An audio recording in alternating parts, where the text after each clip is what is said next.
That's good. Yeah, I thought so. Dennis, my friend. My friend. You must have stories of the reunion. Oh, my God. All of your old girlfriends and... Story after story about the girlfriends. But in summary, they're all much larger now. Well, that's all I'll say about that. So it was remarkable. I was nervous. The history is that I went to one reunion after I graduated. I had a little rough spot in high school, to say the least. And so I didn't much care to go back and celebrate the school, but I was convinced to do so at the 20 year and thought relative to the school, when you go to these things and they're all dedicated. This is 30 years ago. 30 years ago. They're dedicated to the school. They love the school. It's the best school. They love their class. It's the best class. They're cheerleaders. They're sports people. Oh, God. They're the people that look back at high school and say, God, it was the time of my life. It was a good time. It was, that's not me. I had 2 good years.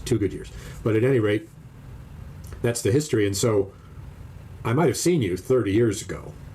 But if I didn't see you 30 years ago, when there was only a third of the class there 30 years ago. Right. There's only a third of the class there now 50 years ago. So odds are great I missed you if you didn't go there. Therefore, there were half a dozen or so people there out of 31 who hadn't seen me since the last day of high school. I never went to graduation. I never went to the ceremony. I said, fuck that. I'm not, it's a piece of paper from these assholes. was my attitude. And me and another guy just skipped out. We just went to his house and had some beers. And you look more or less the same, I think. More or less. And so they hadn't seen me. The last time they saw me, I was 5'4" tall. So now, as a 6-foot elderly man, they can't believe their eyes, because the last time I saw them, they were at least a head taller than me, if not a head and shoulders taller than me. Right. And so an exclamation from someone was, when the fuck did you grow? Which I didn't expect to hear. And I finally gave an answer that was, well, 49 years ago, I grew 7 inches. Yes. And 48 years ago, I grew another several. Sorry I missed you at the 20-year reunion. Nice. So that was funny and unexpected. And I was quite surprised that I recognized everybody but 3 people. Wow. And of the 3 that I couldn't recognize, I had, of the 3, 2 of them I had good conversations with on around common history, but I just could not place them. Right. And it wasn't until I looked at the yearbook from my graduating year that I said, oh, of course, because they did not necessarily look the same, or I couldn't. That seems like a useful document for attending a reunion, is the yearbook. To like, you're right. And everyone's badge should be like, hi, my name is Dennis, and here's my original yearbook photo. Remember how it used to look? Yes. That in fact is a common... Is it a thing that people do? Yes. So, okay, I thought I was being here's original. the thing that I did not know that might interest you, and both of our listeners who are left, are one that, as I did not know, that first Friday of August is designated by all 3 major high schools in our region as Reunion Day. And to celebrate that first day of Reunion Day, they host a golf tournament that has over 100, almost 150 people in it. And it's all 3 high schools competing in a scramble as teams to see which high school of the 3 wins. And then everybody goes off to their individual high school, individual year reunion. Because if there's anything important about the scholastic adventure in the United States, it's sports and defeating the other schools. Yes. So then that means that when I'm at the hotel celebrating the class of 51, that there's also a group in another room I see who are the class of 1960. Now, I'll tell you what, that 11 years just put a hurting on me, because they all look... Hold on. They all look 71. 71, that's me. Okay. And they're 1960. And also 1965, and I believe 1979. And one of the classes had their reunion across the street at a bar from where I was in a hotel, with a sit-down dinner, which was a bit tedious, and speaker, good friend of mine, a guy I love, but I couldn't hear him. He needed a mic, and he doesn't have a resonating voice, and it was like, come on, whatever it is you're talking about. You're no master of ceremonies. Anything fun? Is that we're going to do anything fun, or we're just going to now eat? Yeah. Nothing fun at all. No, it wasn't. Behold your baked potato. Yeah, it wasn't hilarious, that's for sure. But we had a lot of fun running into each other. But across the street, my older brother, JoJo, has his reunion. He was 2 classes ahead of me with guys that I loved and have interacted with my whole life for 50 years off and on. Right. And the funniest people, some of the funniest people I've ever met, 2 of which I'm going to mention in something that you'll love. So I went across the street after mine was over, my rather dull affair, and as it turns out, 10 or 12 of those same classmates came over later to the bar across the street, which had an outside bar and had a big green area where you could go back and have, the big area.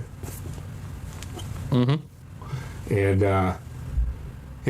beautiful night, live band, out in the open, huge place, just such a good time. People Nice. I hadn't seen in 40 years, 50 years.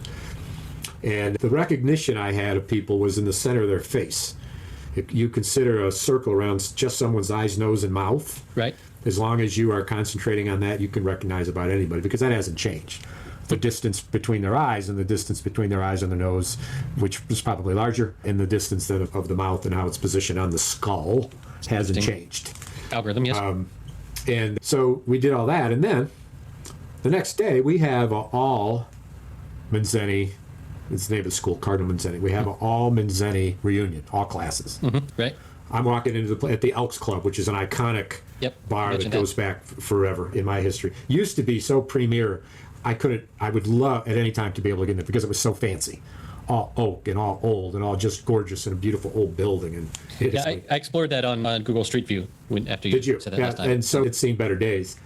But there's a state cop who was tending bar, and they had, unlike all the other bars I've been to, they had the good sense to go to Southern Tier Brewing Company in that region of the world and offer several of their drafts, including a porter, which was excellent.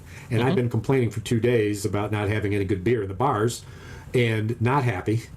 So unhappy the first day, I just drank Scotch. And I later the next day did tell people, when you're thirsty, don't drink Scotch. If you're thirsty, drink beer. That's good. That's a take-home thought technology that we can really give our listener. Put it on a sticker. Is if you're thirsty, don't drink Scotch. Right. Leave it at that. Don't drink Scotch. Don't drink Scotch. If you're That's thirsty, exactly right. drink the beer. How hard is that? So I did, and the next day I wish I had. So I chilled by the pool, and had Drank brought from our previous weekend away, as you may recall. I brought the same cooler and the same vodka in a silver flask and the same wonderful Bloody Mary mix and a Ooh la la. cooler full of ice and some crackers and different things. And I took that out by the pool and sat there and jumped in the cold water and was foggy. And my good buddy Ronnie showed up with my good buddy, his wife, Mary. And they got there, and it was like, wow, they called me and said, what are you doing? I said, come on down to the pool. They didn't care to swim. It was a little surprising to me because it was real hot. And they came, we sat in the shade and talked. And I said, hey, you want a Bloody Mary? And Ronnie says, I don't know, the bar's closed. And she says, And I said, no, I'm the bar. My wife's name is Mary. Oh, yes. So, Yeah. And so I got the bar. yeah. And so, all right. So I mixed up 3 Bloody Marys. And Because you were saying last week about how, there's a pool with a bar, but the bar was closed. But luckily, you were open. That's good. That was last week I told you that? Yeah. You said that was your plan. Oh, really? Yeah. No. You did. You did, I That's swear. not true. That's not true. So, hold on, one follow-up from last week. I want to know if you got to tell any of your butchie stories. No. In fact, I'll tell you that the people who organized it and the work they did, my hat's off to them. But whenever I've managed any events of any magnitude, I've made certain that there are ample opportunities for the people who are involved to laugh, both who are running the event and those who are engaged in the event. And it's got to be fun. There's got to be some funny stuff. There's got to be some entertainment. Putting together, we did a talent show. It was hilarious. People had one day to figure out what they were doing. We had a guy that was in charge of the state police division, the police enforcement division of an area of the state. Can't remember what state. So law enforcement dude, he dresses up like Cupid with a big diaper and a little pink bow and arrow, otherwise naked. This guy, and the song that he sings and dances to is Cupid, ba ba ba ba da, ba ba, and he dances with his feet up like he's shooting an arrow. Wow. Die laughing. But at this event, and I don't know if this is the way they go, they really didn't put a premium on laughter. There were a couple of stories of the planning committee, which were insider jokes and humorous, but to those of us who weren't on the Zoom, didn't mean much. But it was like they didn't think that one of the things that happened, though, and this may be the critical thing, is that Butchie was the guy who's going to be the master of ceremonies. No. And he's outrageous. He's outrageous. I didn't realize. You said he was like preparing to go to this, but when he expired. I didn't know that until I got there, and obviously I didn't know that when I told you. But yes, he was planning on having, I think, a major role, if not. No wonder. So Joe filled in and did mention him. But if it were me, I would have had a mic up there and a little podium. You're outside in a covered area, like a pole barn, concrete floor. And invite people to come up and tell a story. Talk. Has anybody got a Butchie story? And they're going to be funny because Butchie was funny. Right. And I wanted to know, too, so who are the other 7 people who died? One of them was a good friend of mine, who was one of my closest friends, died at a young age, and drank himself to death, literally. But there wasn't that longitudinal view. For the people who go frequently, or maybe go to all of them, which maybe they're every 5 years or something, and they live in the towns there, I think they're friends. Right. Still, and so they don't have any stories that they haven't told to each other 25 times. I don't know that. One would think, but I don't know that. But regardless of that, if that's the case, then they've got what one would call a polished story to tell. Indeed. Because they've told it enough times. They know when to pause and when to build suspense and when to and release. What's not. And the thing is about our class was there were some jokers. There were some, I was one of them, but these other 2 guys who I recognized immediately, and we told stories, of course, of our antics.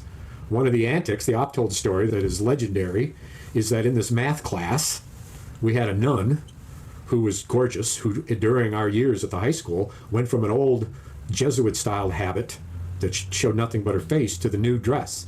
And we knew that she had a pretty face and she had a body that was unknown because she was in a robe. She was a freaking knockout. Right. And she loved us and we loved her, and she was funny and she was young. And so in her class there were antics.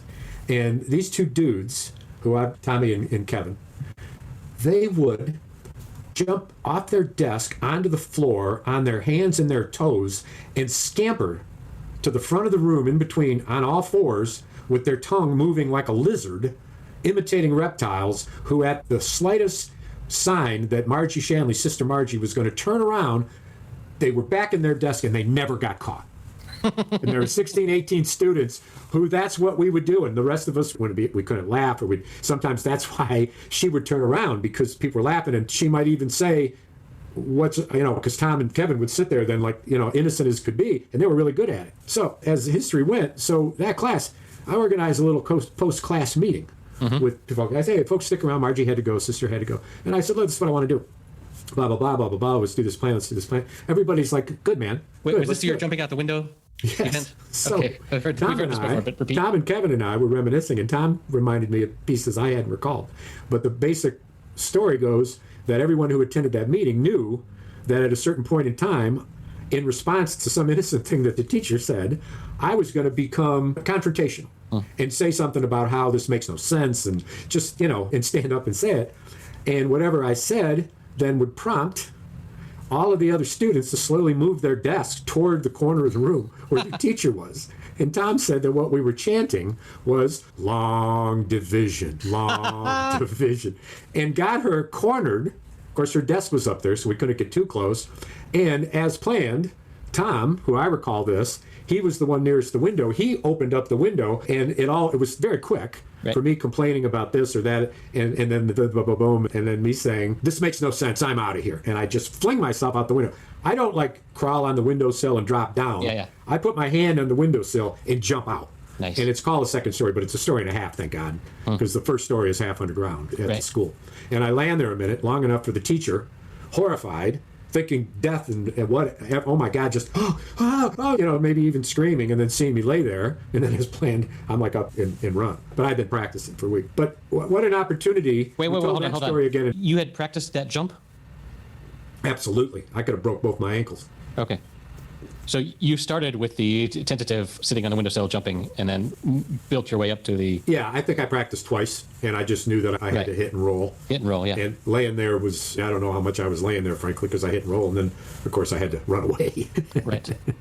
And leaving school grounds without permission during school hours, potential death, and, what if the nun had leaned out the window, was so scared and fell out and broke her neck. Do you know what the word is for throwing someone out a window? Yes, you told me this. We dedicated almost an entire episode to this. Defenestration. What? Defenestration. Defenestration. Ah. And well, that would be a good title of this story. It would. Dennis's defenestration.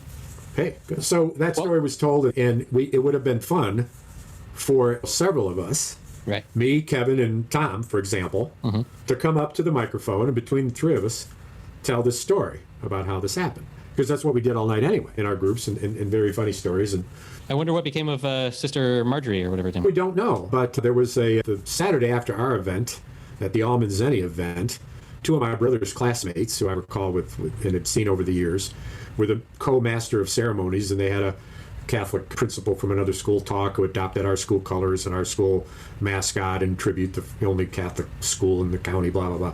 And then they did this thing where they said, you just might be a Manzeni monarch if, and this routine. The Foxworthy. And the one I remember is that if you think it's a sexy move, unbutton the top button of your starched white shirt all the way down to your second button where your blue cardigan sweater is, and show that part of your neck where you hold your crucifix, you just might be a Manzeni monarch. Nice. And some like that, and a lot of them, 10, 12, Sure. Very funny. And then later, as the coup de grace, they did the speaker. Then after that, this guy who, in the Catholic tradition, was drinking his beer, which was foaming over, and his mic kept going out. And he said, I'm supposed to turn this into a drinking game, but I'm going to drink no matter what you say. And then his beer overflows, and mic keeps going out, and they're hitting it. It's not hitting it. It's the screw. Nice. They keep shaking it worse. Nobody with any IT sense in the room. Right. And then they do the old Johnny Carson mind reader. Right. Karnak the Great. Right. And the Great Karnak or whatever it is, and the two of them are perfect. And Billy comes out in the big and knows all the, of course, knows all the answers as he holds the card up to his forehead. These were outrageous. These were some of them funny, just funny where you just belly laugh. Nice. And a bunch of them. I mean, 10, 12 of them. And then there was a raffle for the Catholic school. We closed the place down 1:30. Yeah, man. My brother, his buddies, these guys are funny. Joe hadn't seen them. I hadn't seen them in 30 years. 30 years. These two dudes, Wow. These MCs, Mark and Billy. And they've got the big Manzeni banner that they roll up and they take it home and they got a place to store it. And the Dimmer brothers and sisters who are all part of it, and they were all there, include Billy, who I mentioned. Billy, then his brother Barry, and then their brother Bobby, and then their brother good grief. Brian, and then their sister Bonnie. They were all there. They were all there. That's funny. And if I had a moment to stand up, I would have thanked them and said, and thank you to the Dimmers, to Billy, Barry, Bobby, Brian, and Bonnie. And I don't know if y'all know this, but they're proud grandparents, and their kids, Boo Boo, Bangladesh, Bobo, and Booby Boochie Koo, couldn't be here tonight. Nice. So I have a question. Catholic schools have cheerleaders? Oh, yeah. So it's similar to other regular... It's like any public school, schools. except you're taught by a mixture, in my case, of nuns, priests, and secular staff who are just, Okay. And the secular staff and I got along fine. And the non-secular, the priests and the nuns, they gave me a on my report card a score for conduct, which was code for "Are you a good Catholic boy?" Mm-hmm. And I wasn't. And so I got a low score. I wasn't one of the ones that went to mass every morning. I wasn't one of the ones who. And why is that? Why is that not on your resume? Oh, yeah. Yeah, I flunked it. I flunked conduct. And No, this that's is a bit of history. You're like, this should be this should be on the web. You flunked conduct. Post this in my Wikipedia definition. I'm the only person in the history of Cardinal Manzeni High School who got straight A's for all 4 years and was never allowed into the Honor Society because of his conduct. Only one. It's a badge of... You're a bad smart boy. All I can say is, let's drink to that. Yes, amen. Because I sure did then. So speaking of defenestration, I thought we could transition into the end. Yeah, wow, I'm interested in your thoughts. It was a little herky-jerky for me because the way my subscription showed the episodes, there were 2 years, because it's an old show. It's previously must have been in England, Australia, and British Empire, so to speak. And then it bounced into what they call first season, and there was only one episode, and I think I may have missed one. But what are you, and I'm caught up, so what were your impressions? It originally aired throughout 2020, all 10 episodes. You said last time that you thought there were like 7, and you had seen 5 or something. Right, now I've seen all 7 so far all 10. released. Yeah, I know, of 10. You haven't seen all 10? I don't have access to the final 3 yet. They're not aired. Oh, fuck me. So I've seen number 7. Okay. I will tailor my discussion. I've seen all 10. Yeah, it's more of the initial stuff. So let me ask you a specific question. What was it in the first episode, if you can recall, that made you certain that you were going to watch the second one? Because after you watched the first one, you were clear you were going to. Am I right? It's the same thing you said last episode of what the hell is going on here? Why does this woman so clearly want to kill herself? And what is this move into this retirement village in Australia? And maybe in the first episode, maybe they even talk about the neighbor that keeps digging for his wife. That was the yard. first episode. He was introduced in episode 1. Yeah. Briefly, as the odd, eccentric neighbor. But yeah, and also just your recommendation. I really didn't. So let me give you a characteristic of it, and I think you'll agree, is that it was very darkly funny. The opening 3-4 minutes of her aborted attempt to kill herself, Right. which culminated in a shot of her laying in the snow with her eyes wide open, saying "shit," Yeah. was that opening scene made me know two things. One, I definitely was going to watch it, the next one, but also I was already convinced I'd watch the whole thing. Yeah. That's all it took. And what an interesting, because this show is taking on the topic of assisted death, Euthanasia. And I remember the first movie I ever saw really about euthanasia it's the first movie I ever saw in Spanish. I guess there were English subtitles because I saw it in England at the cinema. And I had no idea who the actor was, but I was convinced that this was a real quadriplegic, and his performance was so amazing. And he wasn't. And his name is Javier Bardem. Oh my God. And I had never heard of him. I didn't know who he was. But this movie, in Spanish, it's called Mar Adentro. In English, it has another name. It's like Deep Sea or something. The Sea Inside. From 2004. The what inside? The sea, as in like the ocean. Oh, The Sea Inside? Yes. And So I have 2 pages of homework, none of which I've been able to accomplish. For this, I am embarrassed and sorry. yes, but in this, it talks about the struggle in Spain of how assisted suicide is illegal. And a lot of that goes back to the Catholic Church is very anti-suicide, and the church in general, I think people, if you poll them, I think they are in favor of, if you want to die, you should be able to take a pill and die super painlessly. But the institutions and the governments are, if they were to rule like that, then they would get some pushback from the churches. And so it's one of these things like gun control or healthcare where 90% of the people are in favor of a thing, and yet it can't get passed because of the powerful lobbies. But yes, assisted suicide is it's a morally gray issue. I feel pretty confident that it should be allowed, but I can see the ways that it could be perverted. But yeah, this show, and it's not, for being so sad and about death, it's pretty funny. Well, and the understories, the subplots of each of the 2 girls, each of the 2 children and their lives, and then the other side story, which just makes it for complex screenplay, which well acted but different strains of business, was the husband in prison. Right. And all of that strain. And it was remarkably complex, but shown simply with good, clean acting and dialogue, which was not sparse, but it wasn't overspoken.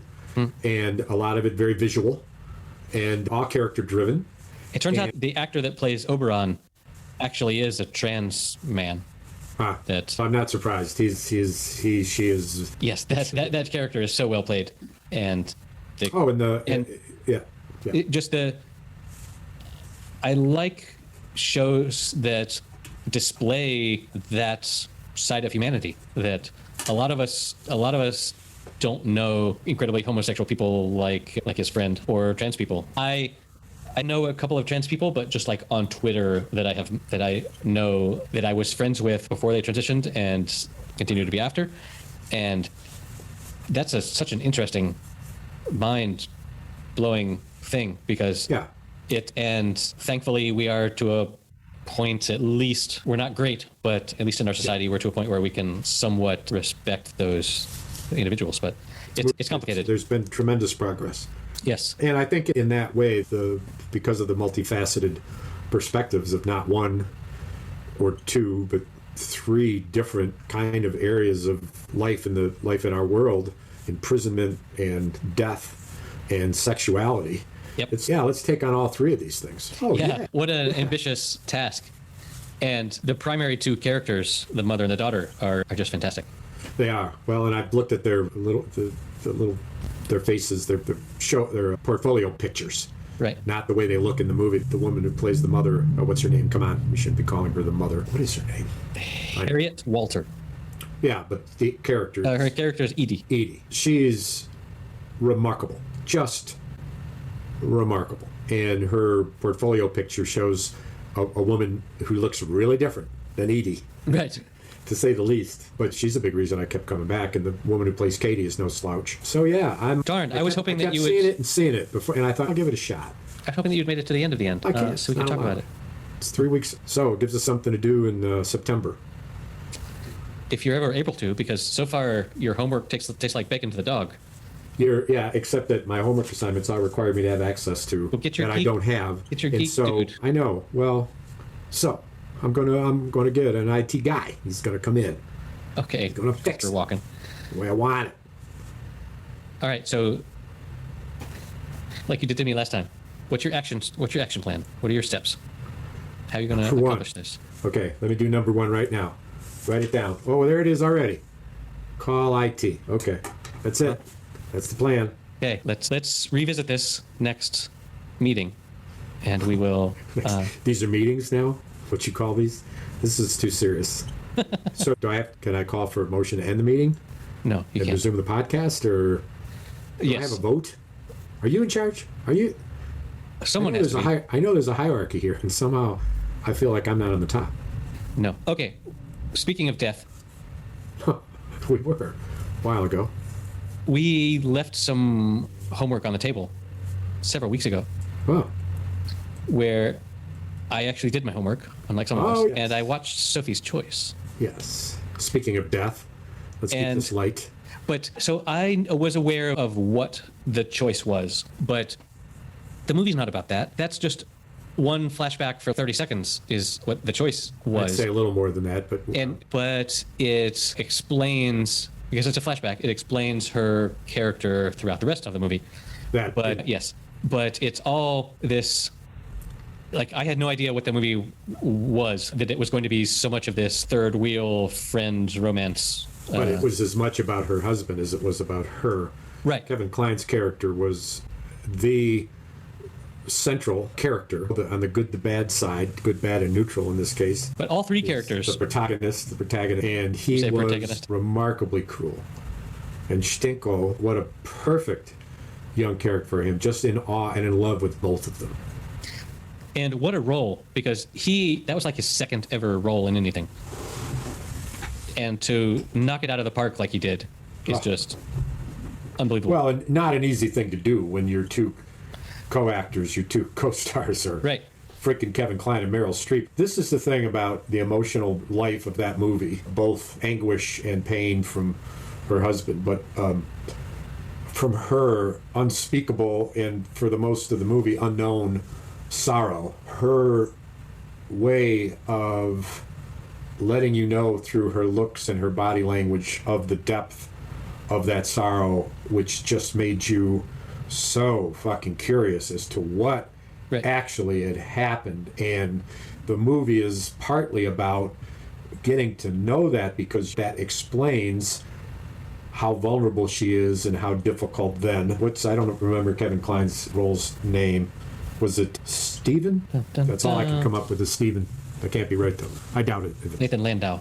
Nathan. And just the type of character, in fact, that Kevin Kline personified throughout his career.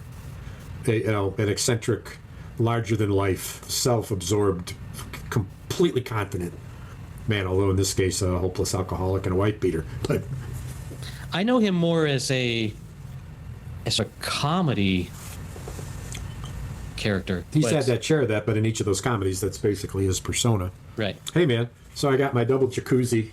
This was the beer in the freezer. It's not a jacuzzi. Double jacuzzi. Look at, I'm clever. Double koozie. Hey, koozie. Why don't we, well, they probably make them already for beer bottles, tall ones. Maybe they don't. I'll bet you they do. Bottle socks, we can call it. Bottle socks. Yeah, so it was a wild ride, and it was a movie that I was thinking about for hours afterwards. Like, I watched the movie, and then I went for a walk, and I was just thinking about it. I know you are, well, there's a movie that I watched this weekend because without my family here, the days. Oh, you're on your Rodriguez. Yeah. Yes. You mentioned. No, that's 2 week Rodriguez. Yep, it's a fortnight, baby. They're coming back long, soon. Man. Yeah. Surprised you didn't start to grow your hideous beard back. I did for a while, but then I decided, nah, why would I do that? But thank you for your prediction. So you mentioned when we were talking about Interstellar that it was boring until Jessica Chastain showed up. And Not boring, a little slow, unconvincing. Okay. unconvincing. That was your word. I apologize for misconstruing your words. Anyway, I was clicking around on Netflix, and I discovered this movie from 2017 called Molly's Game. Oh, yes. Have you seen this? Yes. And I love a gambling movie, and Jessica Chastain is freaking amazing. She was some serious shit in that movie. And she was some serious shit. Not to mention Idris Elba and Kevin Costner didn't really do much, but it's just an amazing movie and more or less based on true events, which always makes movies more interesting. Yes, and I would watch it again for additional discussion. But it was fantastic. I've had a hiatus from any tube except for finishing up the end when I got back. As much fun as we've been having and traveling here and there, it's nice to get out again. Delta variant is coming back. Master now recommended again. We've had more deaths in Louisiana and more hospitalizations in Louisiana than at the height of it. Some southern cities, the unvaccinated population is so high that hospitals are to the full. They're rethinking school masks and attendance. And in the meantime, the brilliant Governor DeSantis in Florida is making it against the law for schools to mandate that their children have masks. In fact, they can't make the children have masks because apparently, I'm just spitballing here, our children are expendable. And the people that they infect are elderly and challenged. They are, in fact, expendable. Guess who is being discussed as the very likely successor to Trump world if Trump doesn't run? Who else but this guy who, in fact, is at least as stupid and soulless as Trump, but dumber. Trump, and I've said this before, Trump wasn't dumb, really. Trump wasn't dumb. This guy, I think, he's got some dumb in him. Okay. More so than Trump. Trump just didn't give a fuck about appearing clever. Like, when he was doing his man, woman, camera, TV thing where he was just naming shit that he saw and like the worst possible improv, like, he just didn't care about what he was saying or how it looked or whatever. Right. I wouldn't call him super clever, but he knew he had a spark of charisma that I don't think we've ever seen before in a politician, in a way that he could say the dumbest things and people cared on both sides, because people cared on the side that liked him because they thought, oh my God, finally someone is as dumb as I am and is saying stupid shit. And on the other side of people that were like, how can this man be so dumb? I can't look away. What's he going to say next? Yeah. And I don't know. I saw earlier today they announced that California is going to require vaccinations for schools. Is that like the start opposite of no masks are required? Yeah. Right. We're going to require vaccinations. And Newsom, at the same time that Newsom is undergoing at least a second recall vote. But hey, how about this big news that in the COVID history is remarkable from the height of political fame to the low of political embarrassment is the resignation of Governor Cuomo from New York, who was watched and heralded as the COVID guru, published a book, and then ever since it's gone downhill. This is the thing about politics. And of course, the common knowledge. Politicians are only one decision or one action from someone else away from being not only unpopular, but driven from office.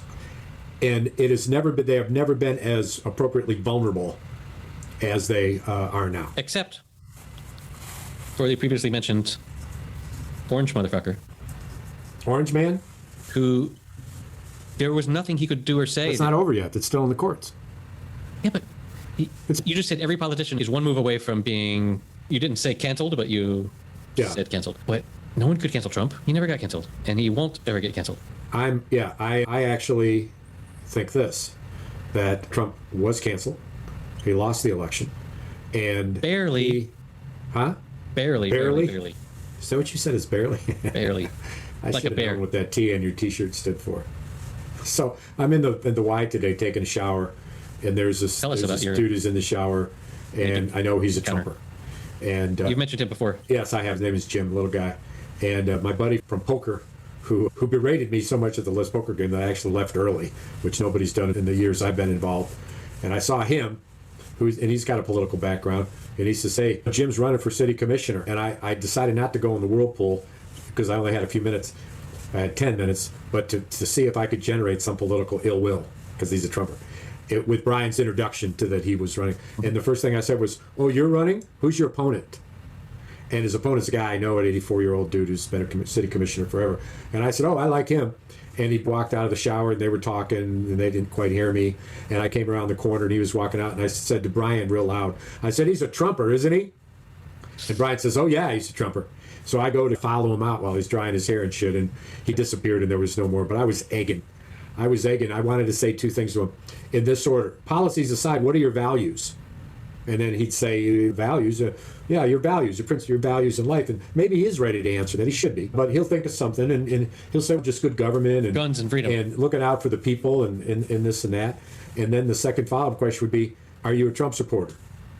And then, of course, the follow-up is, wait a minute, I don't get it.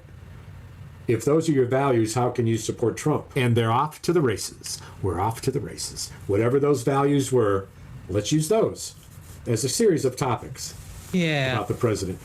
We all fantasize about confronting the other side and clearly demonstrating what fools they are, but which will never happen. Yeah, that is what it is. So last night I watched another, because I have all this spare time, I watched this Netflix documentary about mushrooms. Ooh, I know a little bit about those. And it actually, they interviewed several people that I have read books by, and basically fungi are just the most amazing thing. Like, they are integral to all of life on Earth. They will take literally anything and break it down into parts that are usable by other life forms. And we really have no solid understanding of what the hell like magic mushrooms do or are or what that is.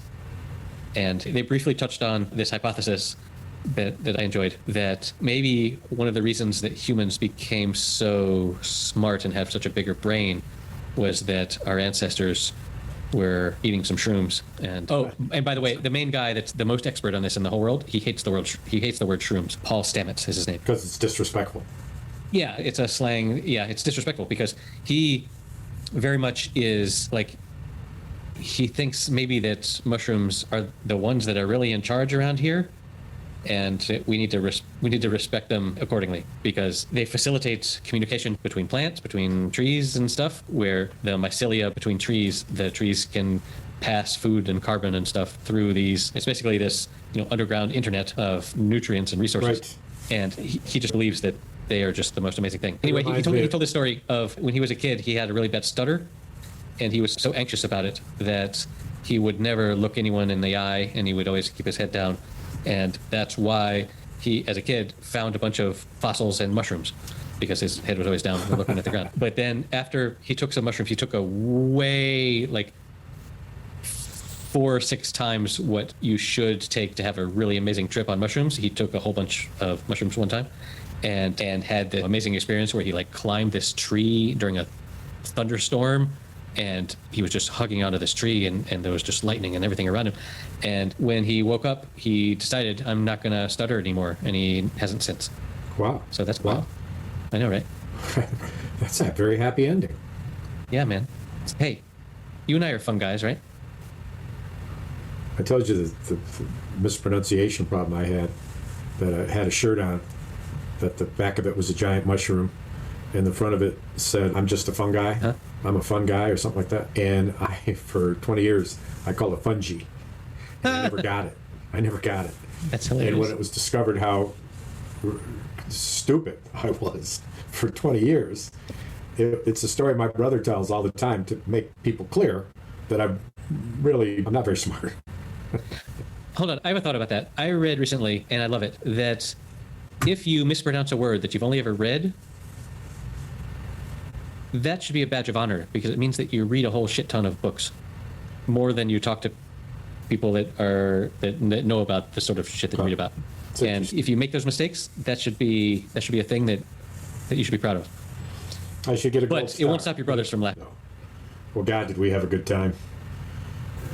It was, but that was a 7.5 hour drive there and 7.5, almost 8 hour drive back.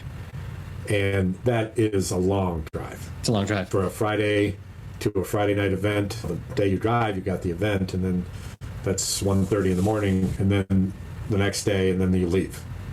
Get up and leave. I've done that. That's about how far away my family is now. That's And exhausting. I've done that That's exhausting. weekend visit, and it just kills you. But Here's a story you like, IT story. I go, and my high school friend, Bob, is there. And Bob, tall, lanky, now gray-haired beard, then tall, lanky, was the class photographer and did all the pictures in the yearbook and whatnot. And I recalled that as the evening went on. And he said to me, our sophomore year, your performance in the musical that was an Oklahoma ripoff, which, by the way, was called a Blaze of Glory, but it was an Oklahoma ripoff. Mm-hmm. And I played the character, whose name I think was William Clayton III, but I was a good old boy Oklahoma hillbilly, a.k.a. hippie type hillbilly. And the song that I sang was Mack the Knife. And it was a tune that earned me a reputation as a singer, but also received standing ovations and was taken to another city for a performance. And it was my sophomore year. So he says, "Oh man," he said, "that was quite the musical." And I said, "Yeah, it wasn't my favorite character, it was my second favorite character." And he says, "I have the video of it." oh shit. And I said, "You have the video of what?" He said, I was in the audience and my parents were there taking video recording, and I've got it. And he twisted his phone, pressed play, and showed me from when 52 years ago, when I was not only 5'3" maybe, but also looked like I was 10, dressed as a hippie, who in the same musical was my big brother Joe, who played the governor, and my brother's buddy Billy Dimmer, who was the comedian, did the Karnak thing, an organizer, who also had a solo lead, a singer, and one of my classmates, Billy Jones, who was the love interest, the main lead, the leading man, dressed like a cowboy. And my brother and the cowboy, Billy Jones, did a soft shoe. And it was astounding. There's no sound, however. I'm sorry, what is this? Which I didn't know in the third sing of it, because the first times I'd seen it, I was in such loud environments that I assumed there was a sound and I couldn't hear it. But plotting to when the show, I don't know if I'm still alive or they do another one. There's a thing that they may do a reunion when everyone turns 70, which would only be in a couple of years. I actually was the youngest one in the class, so unless they hold it in Christmas, I wouldn't be 70. So wait, this video. Yes. Did you get him to send you a copy? I discovered that he's sending it to Billy, who I'll be in contact with rather than complicating his to-do list with sending it to multiple people. But of course, you can't send it. It's an hour and 15 minutes video. He's got to post it somewhere. Is all he's got to do, and then give us. But so it's only coming. there were a website that posted video just for that. free. So I was thinking that whenever Billy and Mark are doing their show, whenever that would be, 5 years or whatever, the All Zenny reunion, is to show a clip of that, which has no sound. And when it gets to the part, show a little bit before I sing, but then when it gets to the part where they're showing me, but you can't hear me, overdub it. I come in from behind the scene, nobody can see me, actually lip syncing it to me singing it back then, because I sing it just the same, although then I was probably a soprano or certainly an alto, and now I'm a little deeper. But then, and the end of it, come out dressed like the character. I think it would be a blast. Yes. And maybe have Joe ready to do his song as the governor, and maybe Billy ready to sing his song. Yes, It would be yes, so yes. much fun. So much fun. First of all, you need to send me this video as soon as you possibly can. Yeah. Can you So- find the sound for it? No, it's not a thing that you can just search for. No, it was recorded by the priest. He's dead, though. The priest who was the director, the main organizer of it. Father Breitenhauer, the prefect of discipline. The principal Father Obosky was, well, everyone, we had another day at Carmel's. A few announcements to make tomorrow for lunch. Salad won't be available again, sorry. And Dennis Schrontz, please report to the prefect of discipline immediately following the bell. It seems accurate. Seems to be a recurring theme. Father Roblesko. Wait, Father Obosky, we call him Father Warbles. Hello. He goes his elbow. He had a big tongue, didn't quite fit in his mouth, so he talked like this in the microphone. He was the most boring person. We should do next episode with that voice. That's good. Yeah. So, there's just so many stories. One of our friends, a person who at the time I would call an underclassman, passed. He had a car accident, terrible car wreck, and died.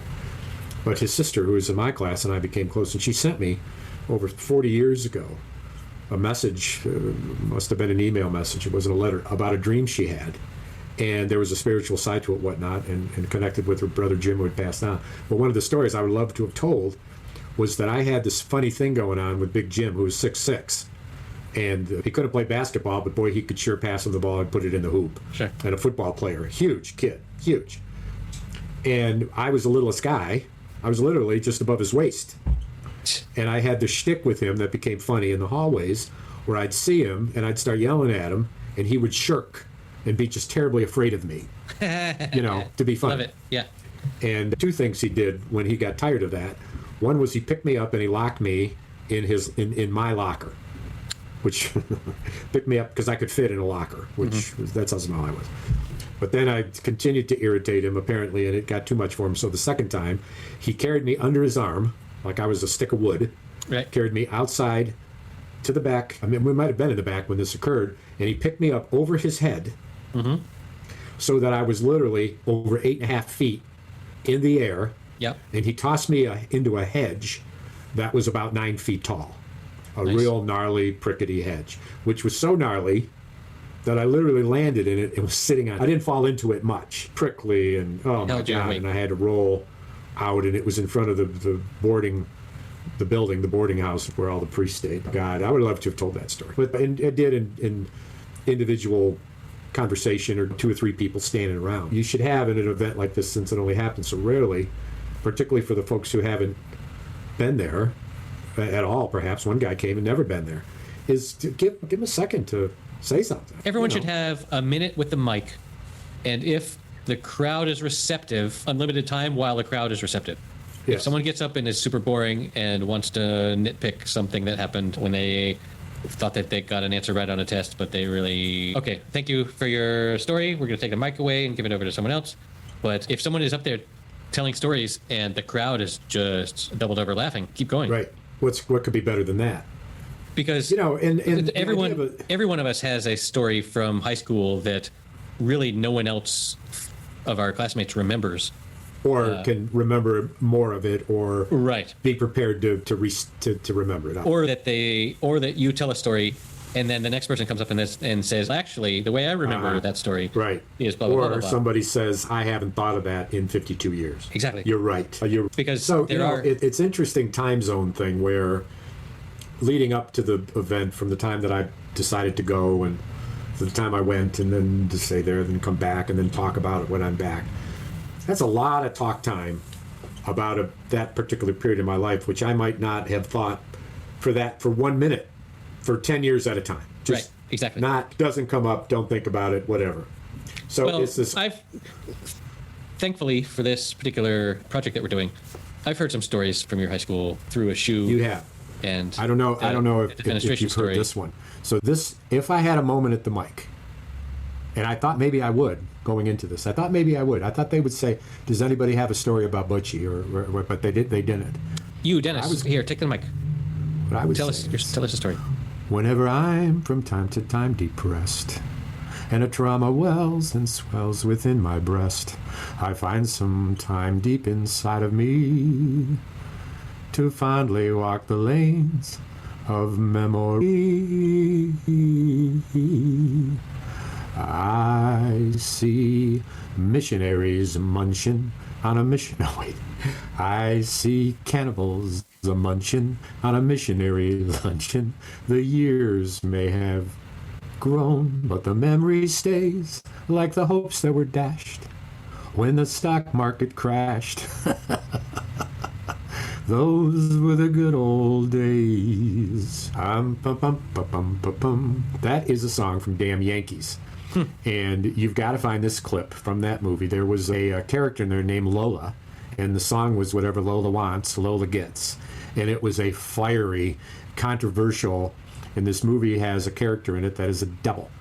And the devil, who's part of this, the big central part of this movie, was the character that was taken to put into this play my junior year, where coming off my Mack the Knife was this other one. And this one, Father Breitenauer, the prefect of discipline, I was still in his good graces enough that he selected me for this part, if for no other reason than the absolute typecasting of me being a devil, because by that time I had failed conduct for over an entire year and a half. And I was on his radar screen, but it wasn't until the next year that he got rid of me for it could be construed as a moment, an act of violence. I'm not sure. I mean, there's different versions of it. But so playing the devil and dressed like a devil in this play and having this song to sing from Damn Yankees was memorable. But that would have been a good one to sing it to Mike because it's all about memories. Do you remember Mack the Knife? Oh, the shark has pearly teeth, dear, and it shows them sparkling white. Just a jackknife has old Mack Keith, dear, and it keeps it out of sight. When the jackknife falls, don't bump on, it's diddly-ba-doo. And up a just drooping down. Yes, McKeith, dear, he's right around the corner. What could it be? Yes, could it be that old Mackie is back in town? Bonham, Lucy Miller, and Suki Tawdry, Mr. Margie Shanley, and old Lucy Brown. Oh, the line forms on the right, babe, now that Mackie's are back in town. That's right, that is. Old Mackie's back in town. Amazing. Amazing Grace. Oh, Lord. Can't go there. Too sad. No. Too sad. It's a sweet sound, but... Deep down. Could have sang some blues. Could have sang some blues. The other thing I like to do, this is what I like to do, What do you like to do? is do that Mack the Knife thing and then stop that and then just pull out my harmonica and play the first opening tunes of a blues tune. Right? And then, pre-planned, out of the All-Manzini High School, so I got a guitar player there who comes up with his guitar and starts playing the blues with guitar, and another dude who walks up with his bass and joins and starts playing the blues. And then maybe even a little drum kit which somebody could slap together in just 2 seconds, just 3-piece drum kit, and just see where that would go. Because there's all these musicians there for 29 years of the school, singers, songwriters. Alrighty. I'm out of here. It's lovely You to can, you can decide where to cut this. The one thing I know for sure is that I'm not going to just... All right, that's it for episode number 122. You can find the show notes at happyhour.fm/122. You can find the links to all the movies and things that we talked about. And if you'd like to help support the show, you can go to patreon.com/happyhour and buy us around. And remember, if you're thirsty, don't drink Scotch. See you next week.